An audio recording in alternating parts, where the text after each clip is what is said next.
Welcome to Sudha online YouTube channel.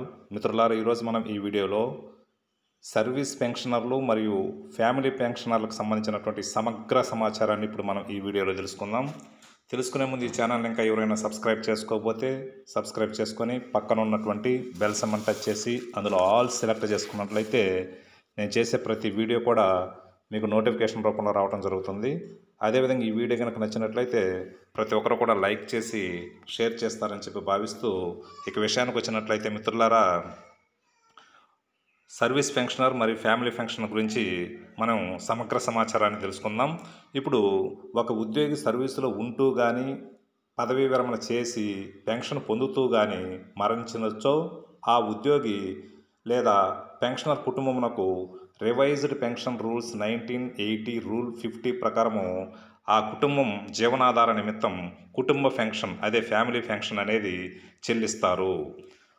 ఉద్యోగి సుదీర్ఘకాలం ప్రభుత్వ ఉద్యోగం చేసి ఏ కారణంతోనైనా పదవీ విరమణ చేసిన అనంతరం కుటుంబ పోషణకు గాను ప్రభుత్వం నుండి నెలవారీ పెన్షన్ పొందే సౌకర్యం ఉంది. దీనినే సర్వీస్ పెన్షన్ అంటాం.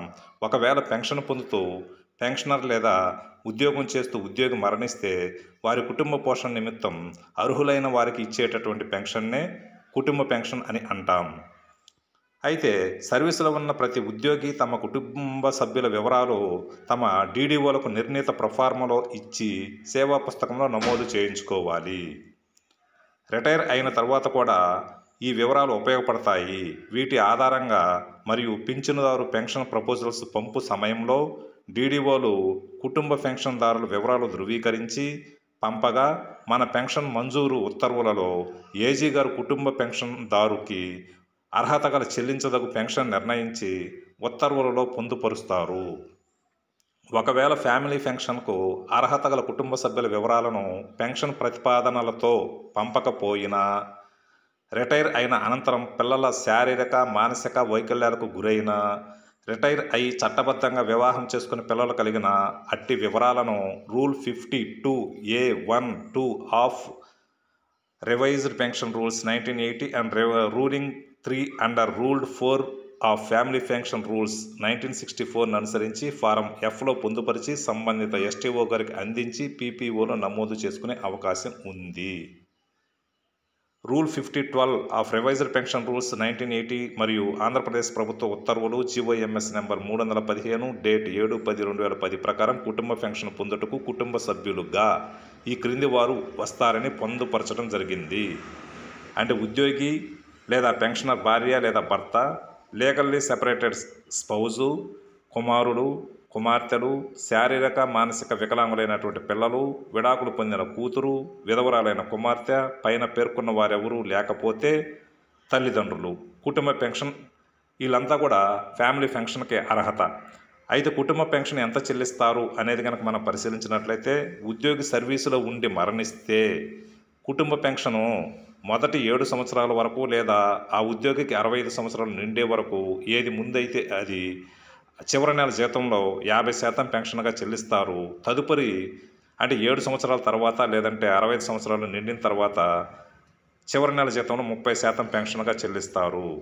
పెన్షనర్గా ఉండి మరణిస్తే చివరి నెల జీతంలో 50% లేదా ప్రస్తుత పెన్షన్ ఏది తక్కువైతే అది పదవీ విరమణ తేదీ నుండి 7 సంవత్సరముల కాలము లేదా ఉద్యోగి 65 సంవత్సరముల వయసు పూర్తి అయ్యే తేదీ వరకు ఏది ముందు అయితే అది ఆ తేదీ వరకు చెల్లించబడును. తదుపరి పెన్షన్లో 30%గా పెన్షన్ చెల్లించబడును. పెన్షనర్ల విషయంలో వారి పెన్షన్ ఏజీ నుండి మంజూరు సమయంలో పీపీఓలో ఫ్యామిలీ పెన్షన్ బెనిఫిషరీ పేరు, ఎన్హాన్స్డ్ ఫ్యామిలీ పెన్షన్, ఆ తరువాత నుండి జీవితాంతం వరకు ఫ్యామిలీ పెన్షన్ వివరాలు కూడా నోట్ చేయబడి ఉంటాయి. పెన్షనర్ రిటైర్ తదుపరి చట్టబద్ధంగా వివాహం చేసుకున్నచో పెన్షనర్ భార్య భర్తకు వారి కలిగిన సంతానానికి కూడా కుటుంబ పెన్షన్ చెల్లిస్తారు. రికార్డులు లభ్యం కాకపోయినా ఫ్యామిలీ పెన్షన్ మంజూరు చేయాల్సి ఉంటుంది. అదృశ్యమైన ఆచూకీ తెలియని ఉద్యోగుల కుటుంబాలకు సంవత్సరం తరువాత కుటుంబ పెన్షన్ చెల్లిస్తారు. సంపాదనా పరులు కానీ అంగవికలురైన పిల్లలకు కూడా కుటుంబ పెన్షన్ వర్తిస్తుంది. పెన్షనర్ చనిపోయిన రోజునకు కూడా పెన్షన్ చెల్లిస్తారు. ఆ మరుసటి రోజు నుండి కూడా కుటుంబ పెన్షన్ చెల్లిస్తారు. కుటుంబ పెన్షన్పై డిఆర్ చెల్లిస్తారు. కుటుంబ పెన్షన్దారులు కూడా క్వాంటమ్ ఆఫ్ పెన్షన్ పొందే అవకాశం ఉంది. రూల్ 50 ప్రకారం ఫ్యామిలీ పెన్షనర్ పునర్వివాహం చేసుకుంటే ఫ్యామిలీ పెన్షన్ రద్దవుతుంది. కనీసం 7 సంవత్సరాల సర్వీస్ కలిగి ఉంటేనే 50% ఎన్హాన్స్మెంట్ ఫ్యామిలీ పెన్షన్ మంజూరు కాబడుతుంది. 7 సంవత్సరాల లోపు సర్వీస్ కలిగిన వారికి 30% నార్మల్ ఫ్యామిలీ పెన్షన్ మాత్రమే చెల్లిస్తారు.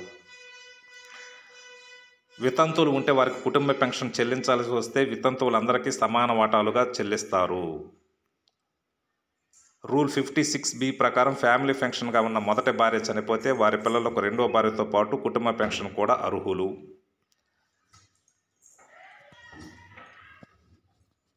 తర్వాత జీఓఎంఎస్ నెంబర్ ప్రకారం విడాకులు పొందినప్పటికీ విడిగా ఉన్నప్పటికీ భార్య పిల్లలు కుటుంబ పెన్షన్లో వాటాకు అర్హులే. ప్రభుత్వ ఉద్యోగుల కుటుంబ పెన్షన్ నిబంధనలకు సంబంధించి రాష్ట్ర ప్రభుత్వం 2019 నవంబర్ 25న తెచ్చిన జీవో 152ని ఇటీవల హైకోర్టు రద్దు చేసింది. ఆ జీవోను రాజ్యాంగ విరుద్ధంగా తేల్చింది. చట్టం ద్వారా తెచ్చిన నిబంధనలను కార్యనిర్వాహక ఉత్తర్వులు భర్తీ చేయజాలవని హైకోర్టు స్పష్టం చేసింది. 1980లో ఏపీ రివైజ్డ్ పెన్షన్ రూల్స్ చట్టబద్ధమైనవని, ఇందులో విడాకులు తీసుకున్న కుమార్తెలు పెన్షన్ పొందే విషయంలో ఎలాంటి షరతులు విధించలేదని తెలిపింది. ఈ నిబంధనలు కార్యనిర్వాహక ఉత్తర్వుల ద్వారా మార్చడానికి వీల్లేదని పేర్కొంది. పదవీ విరమణ తర్వాత ప్రభుత్వం ఉద్యోగి మరణిస్తే ఆ ఉద్యోగి వితంతు కుమార్తె, విడాకులు తీసుకున్న కుమార్తె కుటుంబ పెన్షన్ పొందేందుకు అనర్హులుగా చేయడం సరికాదంది. వారు కూడా కుటుంబ పెన్షన్ పొందేందుకు అర్హులేనని తేల్చి చెప్పింది. పెన్షన్ పొందడం జీవనోపాధి హక్కుతో పాటు జీవించే హక్కులో భాగమని సుప్రీంకోర్టు పలు సందర్భాల్లో చెప్పిందని హైకోర్టు గుర్తు చేసింది. ఈ సమాచారాన్ని పెన్షన్దారులందరూ కూడా తప్పకుండా తెలుసుకోవాలనే ఉద్దేశంతో సమర్పించడమైనది.